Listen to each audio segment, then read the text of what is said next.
I got a brand new featureless grip for the state of California. This is from a company called Flip Defense. They sent me out this initial prototype on this gun here. This is a grip that is designed to use a little key, an Allen key, that has a storage spot in the grip itself.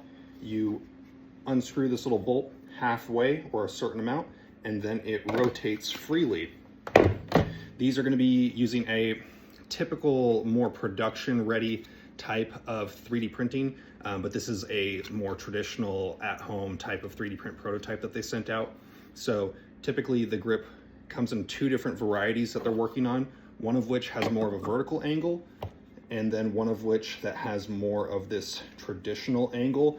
Now, the vertical angled grip, when it is in this position here, if I were to tighten this down, this is loosened up all the way. You normally wouldn't have to loosen it this much. So this is the one with a more angled grip. This one here is the first production prototype that they sent out for me to give my feedback on, which I did, and then they took some of those design features and implemented them. This one has a more vertical up and down grip when in the non-compliant or fixed mag configuration. This one here, now this has a comp mag on it, so when I convert this over to a featureless and back and forth, that's totally fine. I'm doing that for the purpose of this video, but I'm gonna loosen this up. Handful of turns. At that point, that's probably fine. That was more than enough. This angle here has more of a slanted angle that's similar to the Juggernaut tactical grip, and that seems to be totally fine with the state of California. The DOJ is never going to write an approval letter or anything like that, but it's the DOJ is aware of that and they're fine with it. So featureless configuration, fixed mag or free state configuration, and you can go back and forth between the two very quickly. But I'm going to loosen this up all the way so that you see this here is the more angled grip that has less of a vertical angle when it is in the, you know, free state configuration. But I'll go ahead and loosen this up. The owner of this company is a really cool guy. He didn't want me to share his background, but I mean, I was impressed by it, and I think that's pretty neat that he wants to say so incognito. Here would be the grip that is more vertical, and then in the featureless configuration, it's more straight back, less comfortable, significantly less comfortable. This, some people like the really vertical grip angle, and on this one, the modification that he did, he made it more humped in the back. He also, on both of these, added more grip texture. The original grip texture on this featureless one, well, I found it was fine. You know, I'm a grown man, I'm 6'2", about 200 pounds. I felt like I wish that there was more grip texture, and I recommended maybe, you know, getting some sort of sandpaper grip tape. This one is, I think it is Talon Grips, makes sheets of sandpaper tape. And on this demo model that I had been running on this gun, I found that this was very effective. So if I wasn't wrapping my thumb around the back, which I couldn't with the previous stock that I had on here, this grip tape gave enough friction for me to hold the gun comfortably or securely with one hand without it slipping out of my hand.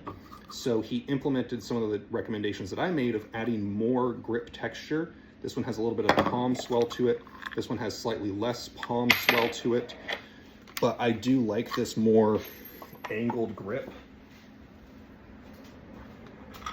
that sweeps back more and is less straight up and down. I think it's just overall a better design in both configurations.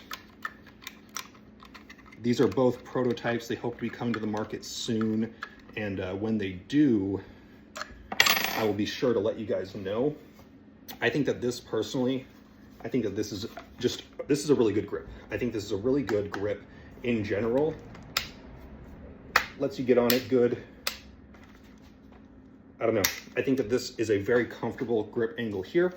And when I go to the compliant configuration, I'm doing this a lot of times just so you guys can see how easy it is to go back and forth. And if you're wondering why someone would want this ability to go back and forth like this, I'm not going to really elaborate on that, but use your imagination why someone would want this. This here is completely usable. It's obviously less comfortable. There's a reason that most other states where you don't have an assault weapon ban, People don't run grips like this, but I do find that this is actually very usable. I think that I want the grip texture of this one. I think that this is the better grip texture. I think that this is the better grip feel, and I'm gonna be passing that information on to him. There will probably be options when it comes time to full production, and as time goes on, I'm sure he will add more product categories. I think that this grip is better, but this grip texture on the sides is more aggressive, which I think holding it like this, I mean, I have pretty good grip strength, so it's not a problem for me, but I would imagine that someone of a smaller stature might not be able to hold that as comfortably. So this grip texture on this, I think, is going to be the way to go, and I'll give him that feedback and we will see what he does with it. But I think that this is going to be a hot new product. The price is not going to be cheap, but it's going to be on par with the Juggernaut grip. But unlike the Juggernaut grip, it's made of polymer instead of metal, so it'll be lighter weight. Won't get as hot, because the hot metal grip sitting in the sun, not exactly ideal. Some people shoot out in the desert where it gets really, really hot. I'm just sweating right now and it's only like 80 degrees where I'm at. But I think that this is going to be the move. Lighter, slightly cheaper than the Juggernaut, with way more versatility, being able to swap it between the two configurations and then simply store this tool in here. I think that this is going to be a very exciting product for the California market. If you want to see more of this, let me know down in the comments. If you know me from my other YouTube channel, cool. Anyways, thank you.